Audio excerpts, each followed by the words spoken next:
By the dawn of 1945, the Third Reich was on its last breath, yet it refused to accept death quietly. From the icy Baltic shores to the mountains of the Balkans, the Wehrmacht was being forced backward on every front. In the east, the Red Army had torn a gaping wound through the Vistula line and was now rumbling westward toward Berlin itself. But far to the south, across the snow-cloaked plains and frozen fields of Hungary, Germany's last elite warriors, the feared formations of the Waffen SS, were preparing for one final act of defiance. It would be a battle waged not for victory, but for loyalty, delusion, and the last remnants of pride. The Germans named it Unternehmen Frühlingserwachen, Operation Spring Awakening, the Reich's final major offensive of the war. History would come to remember it as the death ride of the SS. The scene was set along the frostbitten banks of the Danube River, where the recent fall of Budapest had extinguished the last Axis stronghold in the Hungarian capital. Once a proud and glittering city, Budapest now lay silent, a hollow ruin of stone and ash. Its streets filled with the remains of entire German and Hungarian divisions that had died defending the indefensible. Hitler's rage at the city's fall was volcanic. He refused to believe that Hungary, or its precious oil, was lost. In his mind, the oil fields around Lake Balaton were the Reich's last vital lifeline, the fuel that could still keep his armies alive. If that source was cut off, Germany's tanks would stand still, and the war would end in disaster. In a moment of blind faith and desperation, Hitler ordered his most loyal force, the Sixth SS Panzer Army, veterans of Normandy and the Ardennes, to move south and strike the Soviets head-on in one last great gamble. To him, these were not just soldiers. They were the purest embodiment of his ideology, the unbroken heart of National Socialist will. Within their ranks were the 1st SS Panzer Division Leibstandarte Adolf Hitler, the 2nd SS Panzer Division Das Reich, and the 12th SS Panzer Division Hitlerjugend. Though scarred and battered from battles in the West, short on supplies and running dangerously low on fuel, they still carried the aura of invincibility and the fanatical devotion that made them both feared and infamous. Under the supervision of Field Marshal Wilhelm Keitel, the plan for the new offensive took shape. Codenamed Frühlingserwachen, it called for a three-pronged strike beginning on March 6, 1945. The 6th SS Panzer Army under General Sepp Dietrich would push north from the region near Lake Balaton toward Székesfehérvár, aiming to reach the Danube and trap Soviet forces south of Budapest. The 2nd Panzer Army would attack farther south from the Drava River, while Army Group South under General Otto Wöhler was tasked with tying down Soviet forces along the entire front. In Hitler's imagination, the plan was bold enough to turn the tide. If his forces succeeded, he believed, Budapest might be retaken and the Soviets driven back across the Danube. In truth, the operation was doomed before the first tank moved. Soviet reconnaissance planes and scouts had already detected the German troop movements. Marshal Fyodor Tolbukhin, commanding the Red Army's 3rd Ukrainian Front, was ready. His men had prepared deep defensive lines, supported by dense artillery networks, minefields, and powerful anti-tank positions. Behind these fortifications, Soviet reserves waited, battle-hardened Guards divisions equipped with T-34s, IS-2 heavy tanks, and self-propelled guns that had already fought through Poland and Romania. Still, the Germans clung to the illusion of surprise. At dawn, on March 6th, beneath a veil of heavy fog, more than 400 German tanks and assault guns rumbled forward across the frozen Hungarian countryside. The offensive began with a thunderous artillery barrage that rippled through the plains, shaking the villages of Sarvis and Stuhlweissenberg to their foundations. Columns of panthers, tigers, and jagged panthers surged out of the mist, their steel tracks grinding through snow and frozen mud as exhaust fumes curled into the grey sky. At first, everything seemed to go according to plan. The Leibstandarte broke through Soviet front lines near Lake Balaton, overrunning several villages and advancing more than 15 kilometers. Alongside them, Das Reich and Hitlerjugend pushed forward, crushing scattered Soviet outposts and prisoners' pockets. For a fleeting moment, it felt like the Blitzkrieg had returned. The old fire of 1940 reignited on the plains of Hungary. Officers reported morale soaring, and the propaganda ministry broadcast triumphant reports of the rebirth of German might. But the illusion did not last. Within 48 hours, the weather turned against them. The early spring thaw arrived, transforming the flat Hungarian fields into an ocean of mud. Tanks that had raced forward now sank deep into the earth, their tracks spinning helplessly. Supply trucks bogged down to their axles. Even the mighty Tiger tanks struggled to move. Soviet artillery spotters, perched on ridges, took advantage of the stalled advance, calling in precision barrages that turned the soft ground into craters of boiling sludge. What had begun as a swift armored assault slowed to a miserable crawl. Then the Soviet counterfire began in earnest. Hidden anti-tank guns opened up from tree lines and hedgerows, sending armor-piercing shells slamming into German tanks at point-blank range. Soviet infantry, dug in and supported by mobile guns, fought tenaciously for every ridge, crossroads and farmhouse. On March 8th, the Leibstandarte managed to seize Sarvis, but Soviet counterattacks followed almost immediately. Every gain was paid for in blood.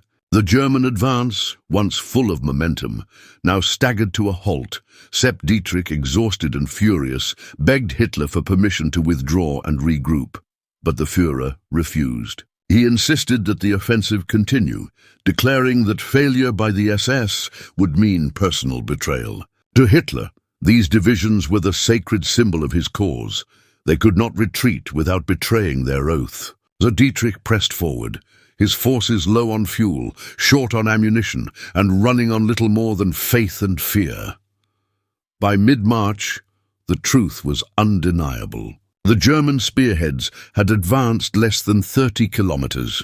Then came the storm.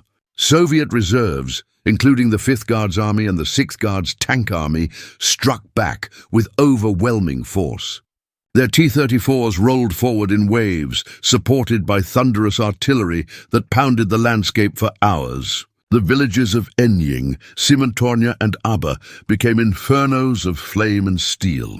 Tank battalions were wiped out where they stood, and Soviet aircraft raked the roads with rocket and cannon fire. Desperate German radio transmissions painted a picture of collapse. Out of ammunition, engines failing, surrounded on all sides, the battlefield had become a swamp of misery. Tanks slid sideways into ditches, men sank knee-deep in mud, and guns jammed with dirt. German infantry clung to ditches and hedgerows, firing Panzerfausts until they were crushed under the tracks of Soviet armor. Whole companies disappeared, swallowed by the chaos. Even the vaunted Tiger II heavy tanks, weighing nearly 70 tons, became their own coffins, sinking into the mire so deep that crews were forced to abandon them. Soviet artillery quickly turned the immobilized giants into burning wrecks. By March 15th, the operation was finished. The Soviet counteroffensive broke the exhausted SS divisions, cutting through their flanks and driving them back toward Lake Balaton. Now it was the Red Army's turn to advance. Soviet tanks rolled across the same fields that the Germans had struggled to conquer only days before. What had begun as Hitler's final bid for salvation dissolved into a chaotic retreat. Communications collapsed. Command posts were overrun. Roads were littered with wrecked vehicles and bodies. From sunrise to sunset, Soviet Yak-9s and Il-2s swept the skies, turning every movement of retreat into a death sentence. The dream of spring awakening had turned into a nightmare. The Reich's last gamble had failed.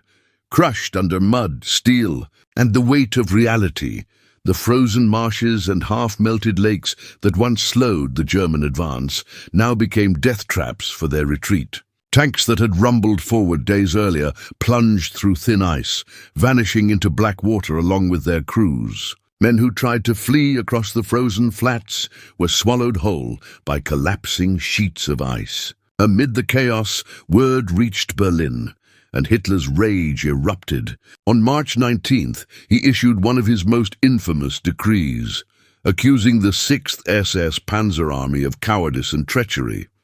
His punishment was meant to wound their very pride. Sepp Dietrich was ordered to strip his men of their cuff titles, the embroidered armbands inscribed with Leibstandarte, Adolf Hitler, for those who had fought and bled under that name since the early days of the war. It was a humiliation worse than annihilation. Even the most hardened veterans stood in disbelief. Dietrich himself refused to enforce the order, muttering bitterly that his men had already paid in blood 100 times for the right to wear it. As the remnants of the SS forces withdrew, the Soviet tide surged westward. The Third Ukrainian Front, relentless and methodical, seized Székesfehérvár and drove toward Vienna. German and Hungarian units fought desperate rearguard actions, destroying bridges and mining crossroads in a futile effort to slow the advance. Entire battalions vanished as they held ruined villages to the last man. Yet no amount of courage could change what was coming. By the final week of March, Soviet tanks had crossed into Austria. The once feared divisions of the Leibstandarte and des Reich were now hollow shells, their armoured strength reduced to a few surviving vehicles, their ranks decimated. Farther north, the 2nd SS Panzer Corps, clinging to positions around Veszprém, was surrounded and almost completely wiped out. Fields that only days before echoed with the roar of engines now lay silent, strewn with the wreckage of burnt-out tanks and the fallen. The Waffen SS, the so-called elite of Hitler's armies, was bleeding to death in the mud of Hungary. Their last stand came in early April as Tolbukhin's mechanized formations surged into Austria. Vienna became the next battleground. What remained of the SS and Wehrmacht tried to hold the city, but their resistance crumbled under the Soviet onslaught. The same divisions that had begun Operation Spring Awakening in arrogance now fought cornered and broken amid the ruins. Vienna fell on April 13th, 1945. The cost of the Hungarian campaign was devastating. Germany had lost more than 40,000 men and hundreds of tanks, guns, and vehicles. The SS divisions, once Hitler's pride, were shattered beyond repair. The Red Army paid dearly as well, with around 30,000 casualties, but they could replace what Germany no longer could. For the Reich, this was the final collapse.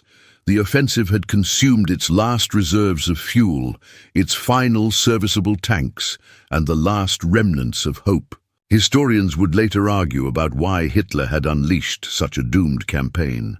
Some believed he truly thought his SS formations could still change the course of the war. Others saw it as a symbolic act, the defiant gesture of a delusional leader determined to prove that Germany would burn before it bent. Whatever his motive, the outcome was the same. Tens of thousands dead and nothing gained. The survivors of the SS divisions retreated into Austria, desperate to surrender to the Western Allies instead of the Soviets. Many succeeded, but their reputation was forever sealed. Operation Spring Awakening had become the epitaph of the Waffen SS, a final, senseless slaughter born of pride and fanaticism. The plains of Hungary bore witness to the ruin. Wrecked panthers and shattered half-tracks lay rusting beside the corpses of men and horses. Civilians returned to find their homes obliterated, their fields cratered by artillery and scorched by fire. Villages around Lake Balaton were reduced to ash, their names barely recognizable on wartime maps. To the people who survived, the front had left only desolation and grief. When the spring thaw arrived, the flooded fields revealed the grim harvest of war, the dead rising from the mud, their helmets half buried in waterlogged soil. In his post-battle report, Marshal Tolbukhin wrote a single, chilling line. "The enemy committed his last reserves. They have ceased to exist." Within weeks, Soviet columns stood before Vienna, and soon afterward Berlin itself. For Sepp, Dietrich and his surviving commanders, there was no redemption, only capture and trial. The Sixth SS Panzer Army, once seen as Hitler's most loyal weapon, was encircled in Austria by May. Its surviving leaders were branded war criminals, their legacies darkened by the crimes and fanaticism of their cause. Operation Spring Awakening had been conceived as a testament to the Reich's strength. Instead, it became its tomb.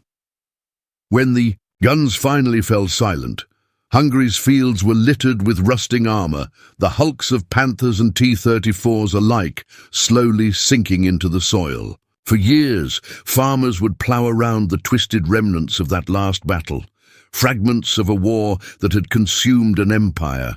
The final offensive of Nazi Germany achieved nothing but ruin, a tragic finale to a nation blinded by ideology and pride. By the time April gave way to May, Berlin lay in ashes, Hitler was dead, and the Third Reich had vanished. Yet in the mud of Hungary, the echoes of that last futile roar remained, the dying breath of the SS and the end of a nightmare that had engulfed the world.